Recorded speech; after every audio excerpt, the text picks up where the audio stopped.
Good morning, everyone, and thanks for joining us for another episode of the Jason's Take On. We're really excited to have you here today. And today we are really excited to have a special guest, Prithwi Dasgupta, who is the CEO and founder of Smart Karrot. So we're very excited here. And today we're going to be talking with Prithwi about CS tools and tech of tomorrow and how it will empower CS professionals and scale CS programs. So really an exciting topic, I think, and a lot of interest about what's next in the CS landscape. A lot of things are moving, a lot of things are changing. And I think this is a great chance to go in. Before we go in and get into the topic, Prithwi, do you want to just give a brief introduction to yourself and Smart Karrot and a little bit about your background and what you're doing these days? Absolutely. Thank you, firstly, Jason, for having me. It's great to always connect with you, and I hopefully we'll have a good discussion. Quick background, I'm 22 years in terms of experience in the industry, and I began my career in India and have always been in some sort of a customer-facing role. Mm-hmm. So I'm an engineer by profession, and then I worked in the factory for a bit, building products for customers. And then did my MBA and then went largely into B2B customer management, sales, product management, solutioning, pre-sales, and so on and so forth. And eventually grew up the ladder over the years and was lucky enough to handle a large book of business in my last role as president of the healthcare technology unit of a large services firm. And the learnings of all of these years handling customers in different roles, we used to call it account management, we called it client services, and now we are calling it customer success. We have tried, I'm very happy and proud to represent Smart Karrot in this phase of the industry and where we are seeing all of this head and manage customer success. So we believe we have something which aligns very well to making customer success accessible for the practitioners. And I'm very happy to discuss in general about customer success with you and give some examples of Smart Karrot is also. Oh, fantastic. And thank you. And I also realized as part of the intro, I got so excited, I completely skipped over my co-host, Jason Noble from sunny London. So Jason, please forgive me. You forgot me, no worries. Hello, everybody. Excited to be here. I think Prithwi is a really fantastic person to have. We all know Smart Karrot very well, and they're doing really some great things. So I'm not that worried that Jason forgot about me. It happens.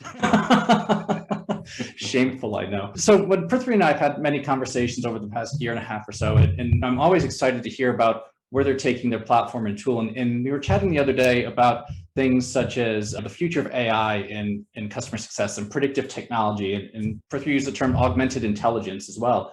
And I think these are terms that some people have heard of in buzzword format, but not everyone really knows a lot of details. So I guess to create some context here, could you actually share a little bit, what do we actually mean with these terms and what does this mean for like functionality and what people would expect in any tool that would use these kind of capabilities? Right. No, it's a good question to start off with. Again, I'll try and simplify it as much as I can to the extent I know. So see, and you'll agree with me, Jason, that this is a complex world of customer success we live in today. And it's complex because there are so many moving elements to it.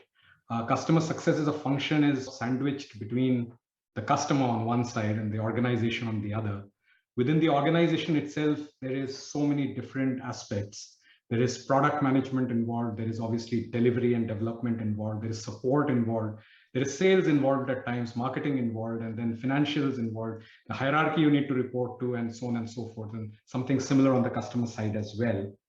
What that means, and all customer success platforms and tools today start off by integrating 4 or 5 other underlying systems exactly for that reason, because you need to create a good view of the customer at the very basic. What that also means, though, that there is an overload of data. Now, there are so many aspects and you're tracking so many things. For the human practitioner, it becomes next to impossible to always be aware of all the moving parts meaningfully together. So that's where technology comes in. The platform helps in assimilating all of that. But where the world is headed to, especially with technologies such as ML and AI, is first you need to make sense of all of these disparate sources of data and learn. So the simple word is learn. How do you learn? Learning means you are gaining insights about your data set. And that is where the technology of ML comes in, machine learning. That's why it's called machine learning. So it just learns and stops there. The AI, which is the artificial intelligence, is one layer above machine learning, a subset over machine learning, which now not only learns, it takes the learnings and actually applies the learning into some meaningful. So it's trying to mimic what a human would do and also applies that knowledge you have learned. So it's a difference between learning and application of learning, which is why it is machine learning and artificial intelligence. It's a simple way to look at it as a difference between intelligence and learning. Okay. Now, so tools like SmartKarrot, for example, already have that. What we are trying to do is now take it to the next level and empower the practitioner by helping them learn more about their customers, helping them learn more about the disparate moving parts their customers and portfolios have. And as we go up that ladder, when you hit the true AI, as I see it, then you have to be able to apply that learning into meaningful work to meet your own objectives and your customers' objectives. So that's, a rough high-level definition of these complex terms, Jason. How do you, this is such a fascinating area, and it is, technology is helping more and more. We're seeing lots of organizations trying things around data, big push on customer operations, customer success operations, to make that data visible and to get the insights from it. How do you, what are some of the key things that you guys are doing that differentiate yourselves from existing technology out there today? Because there are a number of players that have tried, but not got as mature as you guys have. So how are you leading this charge when it comes to data reporting, predictive intelligence, and what things are you seeing really working for you guys that are making a big difference with SmartKarrot? Yeah, and there are quite a few things, Jason. Again, a very good question. So I think, and this is my view and the SmartKarrot's view thereof, the first thing is not to make it more complex than it actually already is right now. So all of the technology is there, the algorithms are there, and people can build algorithms as much as they want. So one of the things which has been working for us significantly is we have the whole concept comprehensive but simple. And we have taken the effort to simplify the same views, the same sort of data sets, but you don't need to see everything at every point of time, right? You don't need 100 columns and 50 columns and 200 rows of data to overload you. You need to see what impacts your day-to-day in terms of your managing. And over time, and I'm not saying we are completely there yet, because no one will ever be there completely. You'll constantly be in this cycle of evolving what that view needs to do. But what we have done well so far is started off by keeping the views available and simple, and reaching out through multiple channels, even through the practitioner. So do you need to log on to the platform, as a simple example, for you to know that a key stakeholder in an account of yours has left? No, you can actually receive a text and say, okay, this is a very simple example. Now that if you stretch ahead, so it's simple, but it's difficult to pull off at the back end. Trying to keep things simple for the practitioner. But that's something which sets us apart significantly. The second piece is, right from the beginning, we are a single architecture platform. So the aspects of the customer outreach, the aspects of the customer sentiment management, the aspects of actually logging a touch point and so on and so forth are all inbuilt. The aspect of capturing usage data, product usage data. A lot of our competitors and a lot of the other platforms actually have all of those, but then they integrate with third-party systems, or they have acquired a different tool altogether. So it's still bolted on, and at times it is as good as a different integration. So when you look at how do you actually impact an outcome, the ability to capture the data and the intelligence and to take action has to be seamless. And the moment you have multiple siloed systems talking to each other, this simple concept breaks, or it takes more time, and it's not as efficient as you'd imagine. So it's SmartKarrot being an integrated system that allows us the ability to connect the intelligence to the actions and the automation very seamlessly. And the overall concept is keep it simple. So I think those two are the biggest differentiators we have. That's great. And I think this is going to be such an impact over the years. And I imagine evolving technologies like this doesn't happen overnight. You have to test it, improve it, and make sure that you're actually getting the results, things that you want. Let me ask you though, when you're looking forward to 5 years down the road, 10 years, whatever the right time frame may be, how do you see things like AI and predictive technology really impacting customer success operations? And what does this mean for the day-to-day CSMs? Will they need different skill sets? Will they spend their time differently? Will they just be better able to handle a larger book of business? What do you see are the biggest impacts there?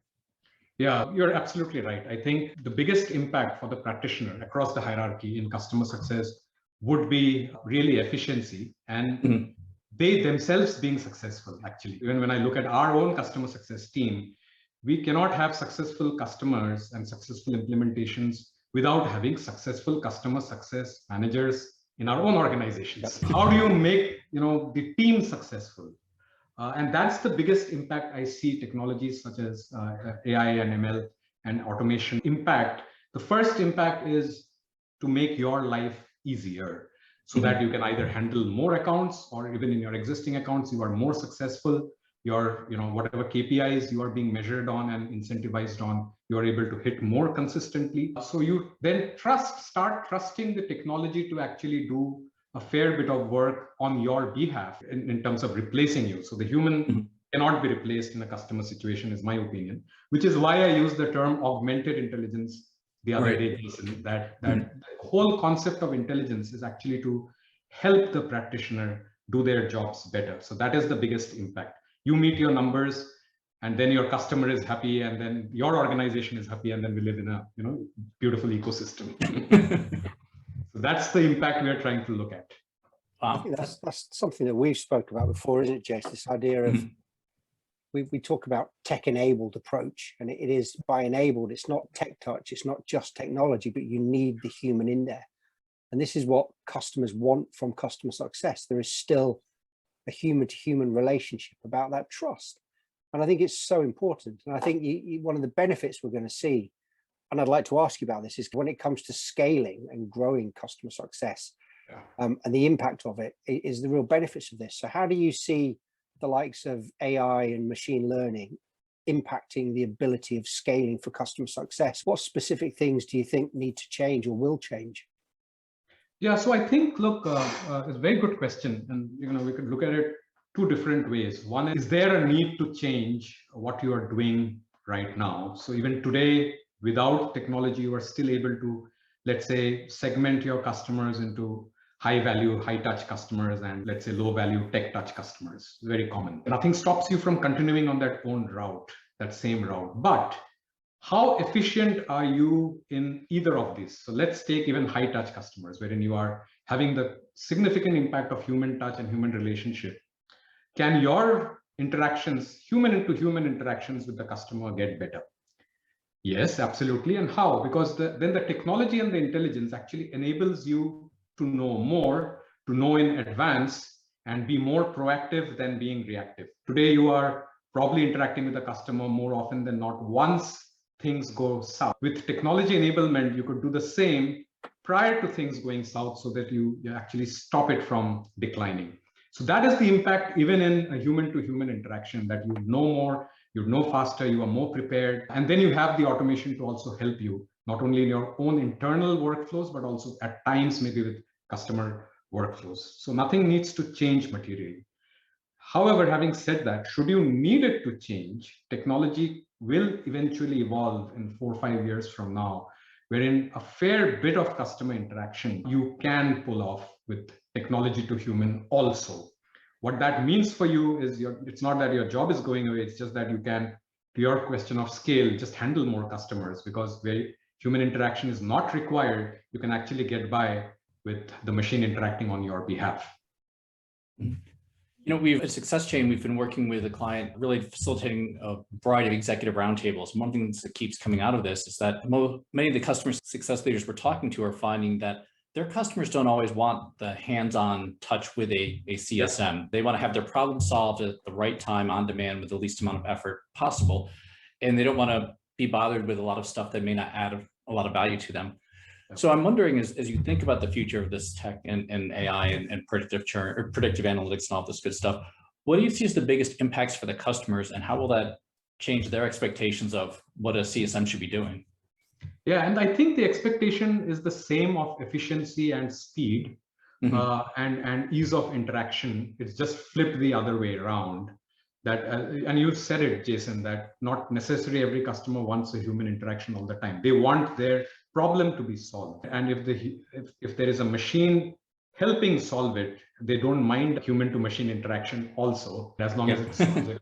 So what the expectation from the customer is that now that these technologies are available, is the efficiency getting better when I look at my vendors? If I've purchased a product or a service, over time, I'm expecting better support, better results, better interactions, and better value because of all of these underlying technologies being available. So that's absolutely going to be there.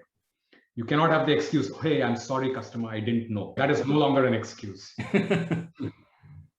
Yeah, I think that's definitely going to be a challenge for a lot of organizations when that excuse goes away. But I think it's a good sign moving forward as well, too. Absolutely. What do you see as some of the biggest risks from this big shift in technology, particularly when you look at things like AI? And are there some big risks and challenges that we need to think about when it comes to customer success and our interactions with customers? I think there's a real big debate we could have about kind of technology and the human interaction, but what do you see as some of the potential risks that customers and organizations need to be aware of? Yeah, I think the one very important risk element is our understanding and knowledge of these technologies and what they can impact itself. There are too many people in the industry right now with very subliminal or very basic knowledge talking about and actually trying to implement these technologies. And that is the biggest risk you can have. So first thing is to understand what it is, what are its boundaries, what it can pull off, what it can't pull off.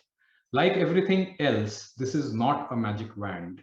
In fact, it might actually take more time to show you value than any other things because it needs time to optimize itself over multiple iterations. That's how it learns. That's the basic premise of this. So you have the data. I've seen a lot of discussions in forums, etc., that yeah, AI will not work because there is not enough data. No, I completely disagree. There is enough and more amounts of data and data sets, and it increases every day. It is about our understanding of how to leverage that data and give it time, implement it the right way, and optimize and learn over time.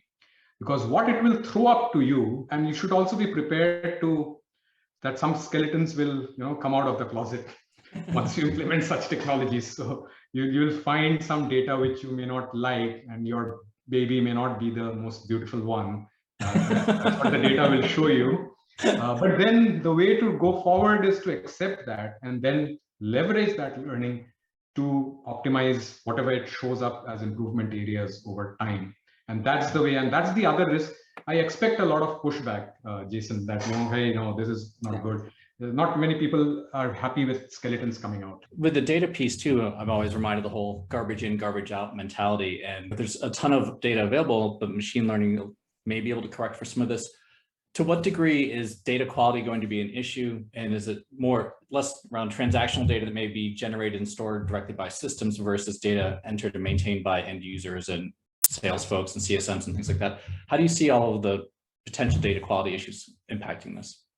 No, absolutely. The whole concept that as we have evolved into analytics, big data and stuff like that. So there's a huge raging debate about data quality, and that is absolutely at the hygiene level. If you don't have good quality data, all of this falls flat. That's the lowest level of the pyramid. Without that, you can't build this structure at all. I think that's a bare minimum hygiene expectation that your data is right. You made a very important point, and we are seeing this also ourselves. As an example, in SmartKarrot today, you have bare minimum amount of data entry. So we are probably a 5-10% data entry platform, and everything else is really assimilated. I'll give you an example. So when you're looking at mapping a customer journey, for example, and what a customer has done on your product and where they have been to and what are they accessing your sticky features or not, you are capturing the data right from the point of source, and that is the source of data. So there is no chance that there is no human intervention of entering that data in. So data like that will always be much more valuable than a CSM adding a sentiment, for example, or adding a note separately. Having said that, there is also other aspects of data, like you're having a call with the customer. So you can have the recording of the call. So that's unstructured data, which is there for you. Now the system can, instead of waiting on you to actually put in the notes, hey, this happened on the call, the system can actually, over time, and this is how I expect the technology to evolve, should be able to parse out what is the relevant aspects of that conversation and actually provide you with that data. So again, it is data which is taken right from the source. So there's no issue of the quality. So that is how, by keeping the human data input as low as possible, you avoid the garbage in, garbage out. And this is a common trend, and a lot of systems have been built on the CRM sort of mindset, which is really garbage in, garbage out. Hey, I did this. I'm inputting 15 data sources, and it's as good as the input. Yeah. No, I've worked on a lot of CRM projects over the years, and I always hear people complain that I don't want to be a data entry clerk or all of that other, to your point, so much stuff is missing or just the hygiene is completely off.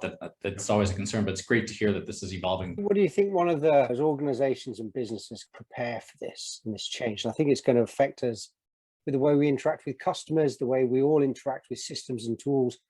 What are some of the things and changes that we could be doing to prepare for this and to prepare for kind of this transition to go through?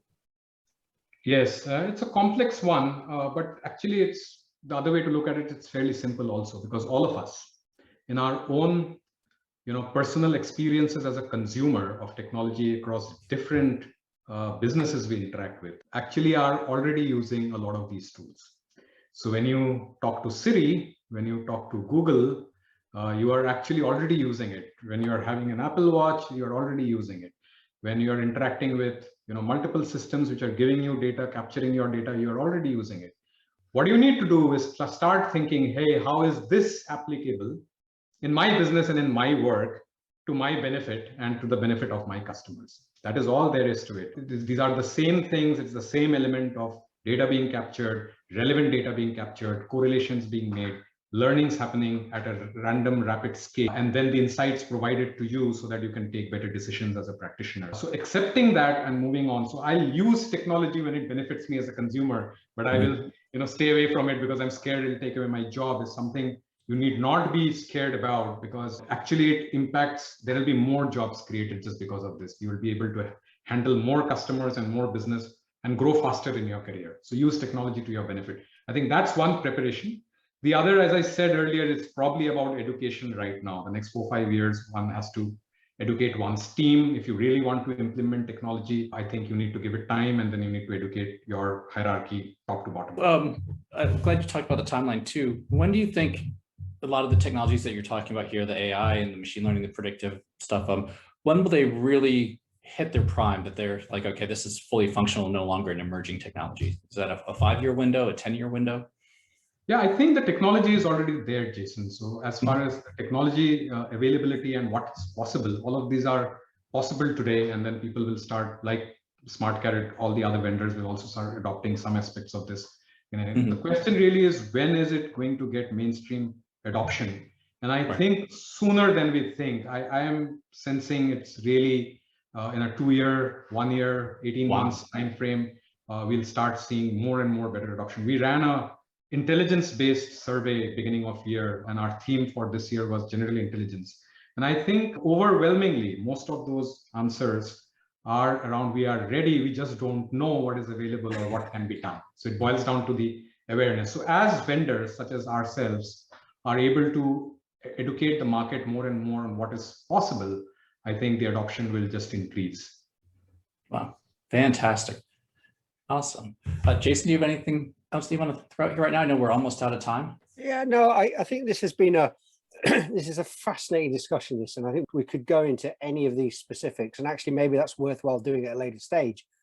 But there's so many different areas, and I'd love to your own roadmap to talk about that, and maybe a couple of months' time to see what you're finding out as this technology starts getting out there, because it is a lot of organizations, if you go back only a couple of years, were struggling with setting up customer success. They've now done that, but they're still struggling with what I call customer operations, which is this whole data piece. And when you look, organizations still have many decentralized, disparate data sets that inevitably require people to go from one source to another, and they're not bringing them together. And even when they do bring them together, what do they do? And as you scale in terms of the number of the customers, that problem grows exponentially. So something like this, what you guys are doing at SmartKarrot, is so exciting and game-changing. And it's something that we're beginning to see a lot of the kind of core CSM platforms try to do something with, but there's a lot of struggling with it, and a lot of struggling. And I'm so excited by where this will be in a couple of years. So in answer to your question, Jason, right now, no other questions, but I am sure in 3 months' time, there'll be so much more. And I'd really like to dive into this. Yeah, absolutely. And Prithvi, I'm really excited about what you said too about use technology for your advantage, because I think there's such potential here to free up CSMs, the mundane piece. It's not adding a lot of value and it's not fun for them, not growing their career and their skill set. So I'm excited about to see how this goes. Would love to hear from some CSMs out there who've been using these technologies as quickly as they come in and hear what's working for them, what's exciting piece. And this is really great stuff that you guys are doing. Really looking forward to seeing it. Since we're almost out of time here, before we go, I want to invite you to do a shameless plug. If you would tell people a little bit more about SmartKarrot, how they can get in touch with you, how they can learn more about this and the other great stuff. Really appreciate you coming on the show and sharing this with everyone else. But before you do that, you forgot one other thing, Jason. I did forget. I'm forgetting everything today. So jump in, Jason. Go ahead, do the plug, and then Jason will ask you one more thing. No, I think we'll keep it simple again. The best place to learn about us is our website. So please visit smartkarrot.com. I'm available to discuss. I'm happy interacting. This is very exciting times for us. A lot of what's upcoming may or may not be available on the website. As you'd imagine, we are keeping some things under the radar. You'll be able to see as it slowly starts hitting the market, but you'll get a good sense of what we mean by intelligence. You'll get a good sense of our alignment to and our passion in making lives easier for the customer success practitioner. That's what we truly believe in. So whatever you find today on the platform and what you'll find tomorrow is always going to be aligned to three things: making life easy for you, making you successful, and we'll do that through more smart use of technology and intelligence and automation built into that. There is a reason why we are called SmartKarrot. I just hope we live up to it in the next couple of years, and we'll be able to justify that. So I'll keep that simple and stop there, Jason. Fantastic. We'll obviously have links to that in the show notes below. But the one thing I forgot, and thank you, Mr. Noble, for calling me out on this, is we always like to ask everyone, all of our guests, a bold challenge question. So what one bold action would you like to see CS leaders take today to really embrace emerging technologies and AI technologies to improve their operations? What's the one thing that they could do to really be bold and be aggressive in making this work for them? Yeah, I think the first thing is for them to actually show value in their own organization and in themselves. Because the moment that happens, there are too many instances I've seen where you expect value, and by value, you show value, you get the budget, you get the necessary approvals, you get the buy-in from what have you. So are you able to show value to your board, to your management team? Are you able to define what value is for the function? Because if you're able to do that, the rest of it fall in place, whether it's technology, whether it's resources, it finally boils down to budget and intent. So that's the one thing I'd expect CS leaders and the community to do. Question themselves on value and be clear on what value they're bringing to the table. Fantastic. Awesome. Well, Prithvi, thank you so much for being with us. Really appreciate it. Enjoyed the conversation so much. Thank you. Yeah, thanks. Thank you so much, Prithvi. Really cool conversation. Wonderful. Have a great day, guys. Bye-bye. Bye.